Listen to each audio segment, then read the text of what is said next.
So the first point I want to make is that we have an agency. I'm not saying you're really good. I'm not saying you're really bad, the officials there. I'm just saying an objective look at it. Merong kang ombudsman na sakop lahat, kasama yung tatlo na sinabi niyo po kanina, pero may 6B. Meron ka rin COA na sakop din lahat, na may 16B, pero may anti-red tape ka na 519B. So million. So my point is, I might criticize a little bit now, but I want to temper it that we're also not giving you what you need to be able to cover all the agencies. Kontrolado lang natin Pilipinas na karaniwan, hindi pa nga. Hindi naman natin kontrolado gaano ka-efficient ang Singapore, ang Japan, etc. No?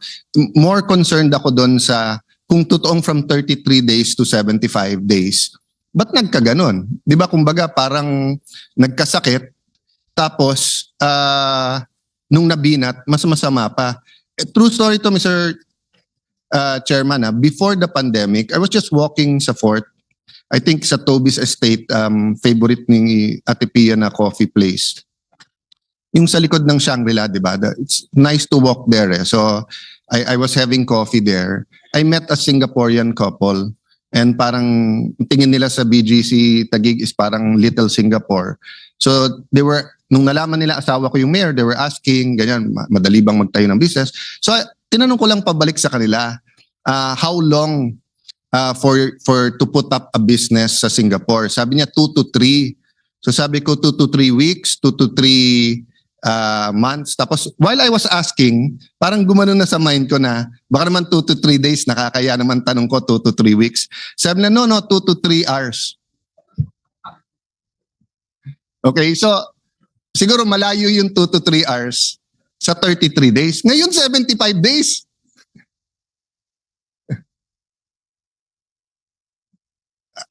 I mean, if you are as shocked as I am, we don't have to finish this now and today, but can you prioritize that? Kasi, you know, it's a cycle. If we collect more, if there's more business, you collect more taxes, more people have jobs, we will spend less on, diba? Anyone making a lot of money will not go to public health centers, will not go to public school. Then we can also give you more money. But is there, I mean, Mr. Chairman, are they as shocked as I am here, or is there some kind of, I mean, suddenly ba may bumagal lang ba, or may nag-add ng mga requirements? Bakit naging ganito?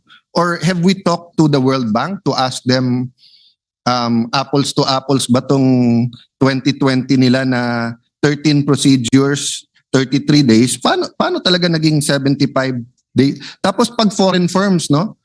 Alam niyo po, Mr. President, I don't know the specific statistics now, but at one point in time, I think Singapore got 40 to 70% of all American investments in Southeast Asia. No, and one way to do it, nagkaroon sila ng department, tagaligaw ng foreign investments, tapos one-stop shop. We can argue that they're a city-state, di ba? But parang nakikriticize ang presidente, billion ang gastos pag nag-abroad. And I'm not talking about President Marcos. Each and every president I've known have been criticized for going abroad. May figure sila ng promised foreign investment. But if kung foreign investor ka and you go to Vietnam and it takes you 30 days, for example, I don't know how fast or slow, but you go to Indonesia, Malaysia, Vietnam, Singapore. Wag na Singapore kasi napaka-efficient talaga. I mean, above the rest ang Singapore. But let's say you go to Malaysia, Vietnam, or Indonesia and you can put up a business in 30 days. I mean, you can argue na, pero ang Malaysia, ilan million sila? 40 ba? 60.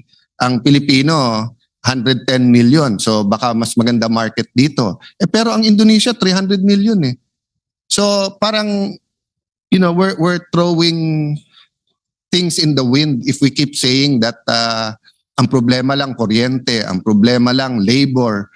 Tapos it takes 100 days just to put up a business. And after this, I'm going to BIR taxes, which is even worse. So Mr. Chairman, just before we leave this topic, may sense ba yung ARTA or may ongoing bakit naging ano explanation ba't naging 75 to 106 days? Well, to be honest, Mr. President, ako nagulat rin ako dahil nung nagkaroon ho tayo ng ARTA, ang na-expect ho natin, mas bumilis yung proseso, especially ngayon that internet is commonly used already. So I was also surprised. Tinatanong ko nga si DG, bakit lalong naging worse yung ating starting up a business. Naging doble yung number of days to start a business. So for me, that's no excuse kasi basic ho yan eh. Dapat talagang maiayos yan. At yung mga investors, sinabi ko nga kanina, mga investors, ang tinitignan nila yung proseso natin, how fast they can set up businesses, especially mga small and medium enterprises. So ako, there's no excuse, Mr. President, Minority Leader, na nangyari yan. And I was assured by the Director General na by next year, isa-set up na nila itong Central Business Portal which aims to shorter the time of business registration. So lahat po nandito na sa portal. This will be a cooperation between the DICT and also ARTA. But I share your sentiments, Mr. President, na may ARTA na nga tayo, dapat nag-i-improve yung process. Ako naniniwala. May ARTA pero panay arte yung ibang mga agencies. Kaya nga ho eh. So from kung kaya ho ng Singapore na 2 to 3 hours, dapat kaya rin ho natin, especially with the use of internet. Mr. President, one thing with the permission of the go ahead. sponsor and the interpellator, the chair will just interject. I principally authored and sponsored RA 9485. Ito yung nagpasa sa Anti-Red Tape Act way back in 2007. Ang recollection ko, yung original version as passed, pag simple transactions, 3 days. Pag complex, 5 days. Pag hindi na-approve, pag hindi na-actionan, is that 5 days or 10 days? 7 days. Anyway, pag hindi na-actionan, within 3 days, deemed approved. And merong sanction doon sa agency na hindi nag-act on the whatever application. So my question is it still being followed strictly? Yes, Mr. President, that's being strictly implemented, Mr. President. Bakit 75 days yung naririnig natin? Parang yun ang norm. Kung 3 days and... Ba't naging 7 days? Ang recollection ko, 5 days eh. Ang explanation ho sa akin, Mr. President, ng ating DG, maraming dinadaanan na agencies. For example, Securities and Exchange Commission, DTI, BIR, then kukuha rin sila certification from SSS, PhilHealth, Pag-ibig, and then after that, pupunta sa LGUs. No? Yes, So, I understand the Chairman Sherwin. That makes it a complex transaction. Kasi maraming agencies na dadaanan. And there's a period required under the law na kailangan ma-aksyonan. I think during the deliberations, lahat ito na-consider. Pagka yung simple transactions, ito yung single agency. So even if there are other agencies involved, merong talagang period required na kailangan ma-aksyonan, ma-approve or ma-disapprove. Otherwise, deemed approved. So nangyayari ba yung merong deemed approved? Parang wala eh.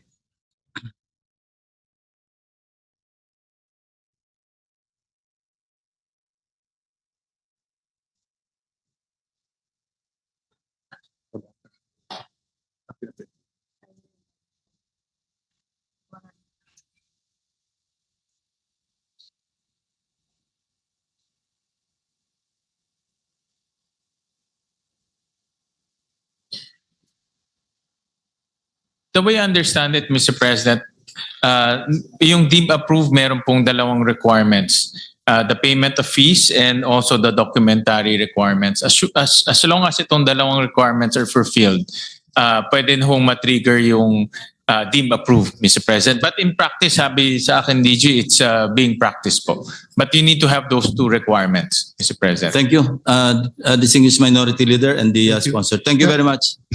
No, actually, I should thank you, Senator, and honor you. I remember that time kasi katabi ko ata si Joel Villanueva nung siya nag-sponsor sa House, nung nag-thank you sa inyo, nung eventually napasa kasi it's an anti-red tape bill but there was resistance eh.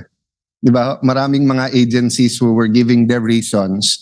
And that's my point later eh, yung when do you delay the whole permit because may dahilan yung ibang agency sa iba. But just reflecting sa sinabi ni Senator Lacson, is it possible that if it is a complex transaction, you identify who is the primary agency? Diba? So, kasi let's go through it. For example, he's putting up an ice plant. So from the barangay to the city, DTI, then let's say it's a corporation, SEC. I don't know ngayon kung ang alam ko yung ice plant ngayon wala ng franchise eh. Nung araw may congressional franchise pa yan. So let's say kailangan ng ECC because of the area, 'di ba? Tapos depende kung nasaan ka, may ibang mga permits. If you identify the city or the SEC as the primary, then sila ang magbibilang nung 20 days, 'di ba?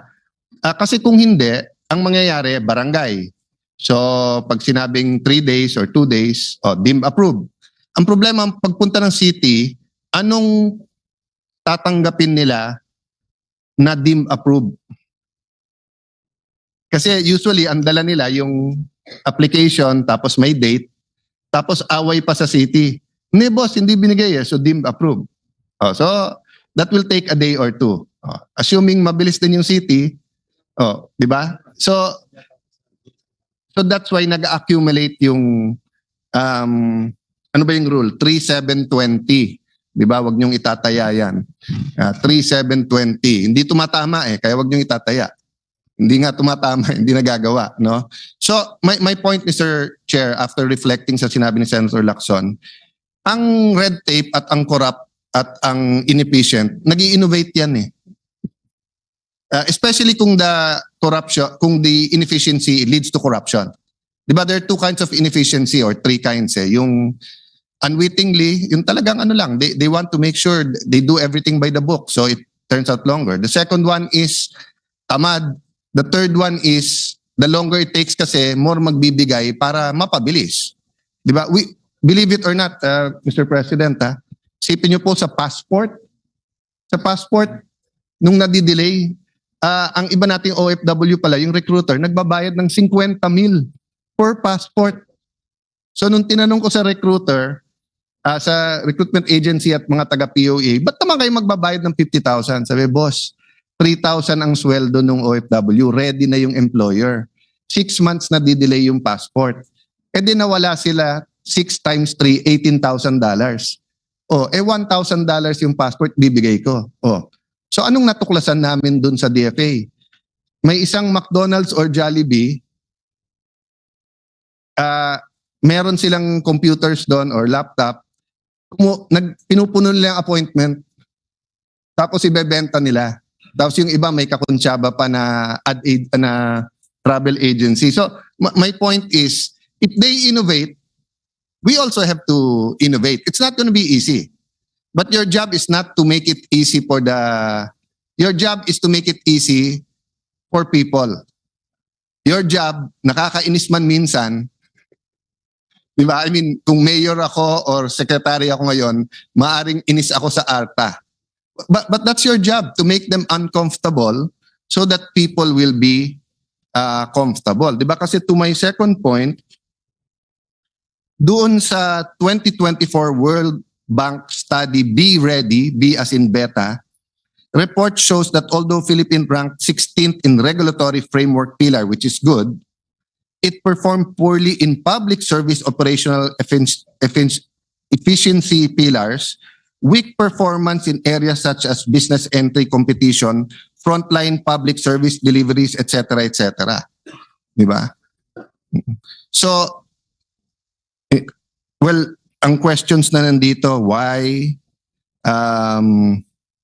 what enforcement, etc. Hindi ko na isa-isa yan, but banggit lang ako isang example. Tatanungin ko to kay Secretary at sana payagan ako ng chairman na si Secretary Herbosa mismo ang sumagot, no? Every year ang laki ng HPEP para sa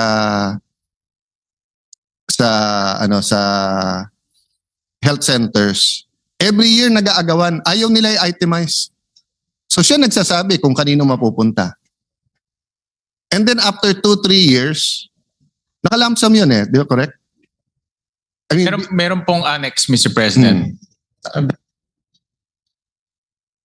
pero pag annex napapalitan eh, di ba? During the year. During the year. Oo. Yeah. I mean, during the budget process. Implementation, yeah.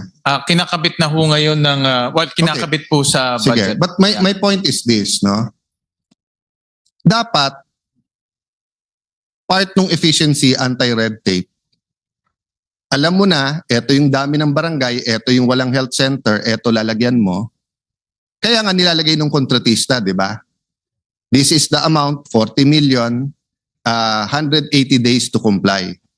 Kung yung kontratista pinipinalize natin, at least now, kung hindi niya matapos ng 180 days, what about DOH?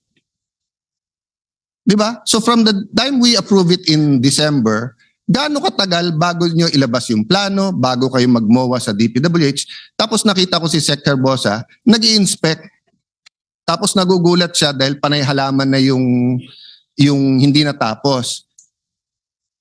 Unlike DPWH, pag gumawa ng flood control, pera ng DPWH yun. Ang nagbabantay dapat nun, DPWH.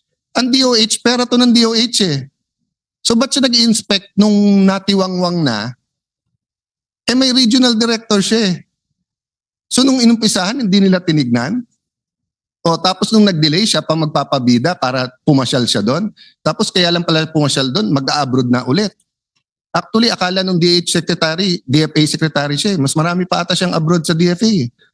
No, but seriously, Arta, I don't want you to impeach the whole cabinet, but my rule, in areas that I have authority, no, that's not much areas, but like in my office, simple ang rule ko. Hindi ako naghahanap ng sasampulan. Si Senator Lacson maraming sinasampulan kahit na nung Chief PNP pa siya. Ako ang rule ko, ayoko. Pero wag ka mag-volunteer. So kung may secretary na kayo na nagbo-volunteer na kasi palpak lahat ng ginagawa, delayed ang vaccines, hindi umaabot on time. Yung nilalabas ng gamot, nag-expire na. Yung health center hindi tumatakbo. Tapos sisisihin niya local government, wala daw doktor. Eh ba't mo binigyan ng health center? Si Sec. Sani Angara nandyan sa likod. Hindi magbibigay yan ng school na walang lupa. So pag sinabi ko, boss, pengen naman para sa Taguig, may lupa ba? Yes. Oh. Of course, siya naglalagay ng plantilla, kaya alam niya pag meron o hindi. Siyempre, tatanungin niya, may estudyante pa. Baka naman bukid yon na napakalaki na wala.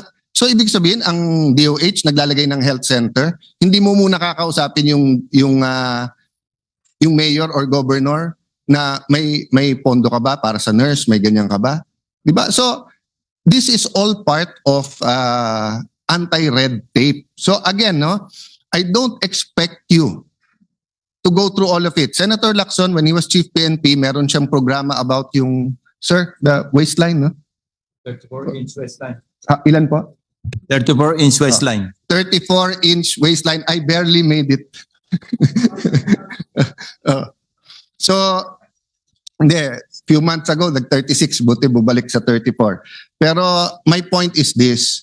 Hindi ginawa ni Sen Ping na each and every single one siya pa tumingin. May chain of command. Tapos kung sino nag-volunteer, after the time na binigay niya mag-exercise, nasampulan. So alam nung buong organisasyon na you mean business. So I don't know, under the law, mas alam ni Senator Tess Daman Joel Villanueva, happy birthday, Senator Robin. mas alam ni Senator Ping yung batas sa anti-red tape. But I do know that mula sa kagawad ng barangay or SK hanggang sa presidente, we're sensitive to the media. So, if you remember Noli De Castro, meron silang parang horror role at saka meron silang hoy gising dati. So, again, di ba, if all the agencies, all the departments score 85 or 80 or meron 80, may 90, may 95, okay lang eh. Pero may isang departamento ka, 65, 70, or kung may 5 kang kategory sa kanilang department, 4 out of 5 palpak. Oh, i-horror roll nyo naman. 'Di ba? You have that power kasi unang-una, hindi naman kayo magpre-press con, hindi naman kayo you just have at the start of the year, eto ang grading system namin ha. So sa lahat ng may infra, ang normal na bidding, let's say, is 30 to 45 days before you bid it out. When you bid it out, you have to award by this date. The contractor, ganito. You have to finish it. It's very scientific and very objective. So pag hindi, mapapahiya. So can you imagine, if I was DPWH, DOTR, DOH secretary ngayon at pag-start ko pa lang, may metrics na kayong ibibigay sa akin dun sa klaro ha. And it doesn't have to be the whole department. I mean, sa DOH, ano pinaka-importante? Anti-stunting, yung first 1,000 days, yung bakuna, tapos primary healthcare halimbawa, di ba? So you don't have to look at 1,000 things. You just have to prioritize and look at all of this, no? May I ask if this makes sense to them and if they can, they have more than a month this year and then come up with it. I think it was it Congressman Sarmiento ba? Or may congressman dati eh. Ang ginagawa niya sa probinsya niya, may index card siya, may indicator eh. Tapos tuwing budget hearing, pupunta siya sa departamento, whether regional department o bibigyan niya ng grade eh. 85 ka boss, 75 ka boss. Tapos nakalagay doon, bakit ka 75? Sa infra delayed, so 60 ka lang. Sa sagot ng telepono, sulat, ganyan, 90 ka kasi mabilis kang sumagot, di ba? Thank you, Minority Leader. That's exactly what our Majority Leader suggested earlier na sinang-ayunan ho natin na ang ARTA dapat meron ho silang parang anti-red tape performance review or ease of doing business performance review. Kahit hindi na ho i-gawin sa libro, kahit na i-upload na lang sa internet so that may scorecard all agencies, all GOCCs, pati LGUs para malaman ho natin Minority Leader, sino yung mga magagaling na agencies pagdating sa fighting red tape, ano yung mga best practices ng iba't ibang agencies and LGUs. Sa ngayon ho, walang ganun. Merong awarding every night pero hindi natin alam kung sino rin yung poorly performing. But kanina, na-mention ko meron silang mga top complained agencies na dapat rin i-publish rin yung para malaman din natin at magamit rin natin during budget hearings. No? And Mr. Chairman, may I suggest, they just pick yung pinaka-frontline at pinaka-importante, education, health, taxation, pili lang kayo ilan. Pero kailangan kasi January 1 or even before that, para fair, sinasabi nyo na, binabantayan namin to. And you know, if they pass, you're still victorious.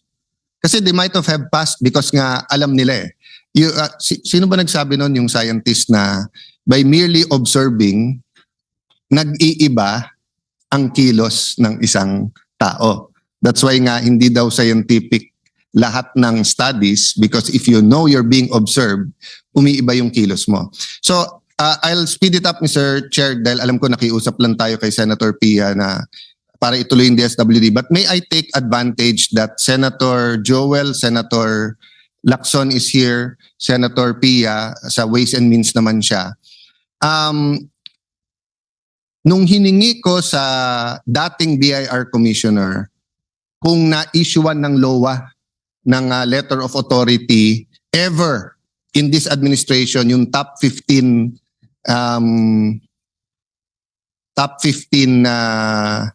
contractors, sabi niya kailangan executive session. Kailangan naman mag-move tayo para dun lang. Kaya sabi ko nga sa kanya, I think Senator Marcoleta pa ang chairman nun, sabi ko, baka naman pwedeng 5 minutes break, officially it's an executive session, iabot mo sa amin. No? The reason why I ask this, kasi lahat halos ng businessman, maliit, medium, malaki na nakausap ko, pati oligarchs, nalulunod daw sila sa LOA. So so I wanted to find out, is it everyone, including yung contractors, or iba lang? And I think it was Senator Erwin Tulfo, and there was another, mga 3 senador yung nag-bring up nung sa LOA sa BIR. Senator JV has been active on it lately. I've been mentioning it in general. Yung former BIR commissioner, I saw him just before the SONA, I think this last SONA. At sinabi ko, pare, grabe na ang reklamo sa LOA. At saka dati, isang LOA, isang taon. So isang LOA, isang luha. Ngayon daw, iyak ng iyak parate. And di ba na kung iiyak sila kasi nga, they underpaid. Di ba? So kung sila nandaya na LOA ka, buti nga sa'yo. Di ba? Pero kung normal course of business at may mga kailangan kayong i-reconcile, so let me go down then, either mag-react ka ngayon yung Arta sir or later on So halimbawa, pinatawag ng BIR. Sir, parang may mali sa final mo. Anong mali? Ito. So usually, yung accountant at sila, magpapakitaan yan. Ang sagot daw kaagad ng BIR ngayon, again, hindi ko nilalata sa mga nanonood sa BIR, there are some really good people there. But I'm just talking about ito yung ingay sa business community. Imbis na ituloy yung usapan, meaning ilolowa ka ngayon. Okay. Pag nilowa ka ngayon, theoretically pwedeng buksan ang libro mo. Di naman bubuksan kaagad Magne-negotiate kung paano. Pero dati daw, isang lowa lang sa isang taon. So kung halimbawa, nalowa ka dahil sa income taxes for 2023. Okay. As soon as matapos mo daw, minsan hindi pa tapos, yung LOA ng 2023 for business, for income tax, may LOA ka for 2024. For VAT naman. No? Okay. May mas masama pa doon.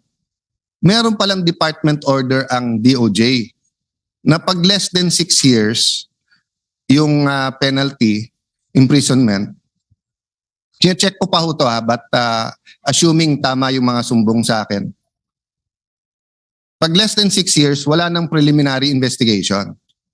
So nangyari yun sa Taguig. Tumawag sa akin yung isang business woman, sabi sa akin, sir, may ganito ganyan, pero natatakot yung brother ko, siya namamahala sa business kasi sa ibang lugar daw, bigla na lang warrant of arrest. So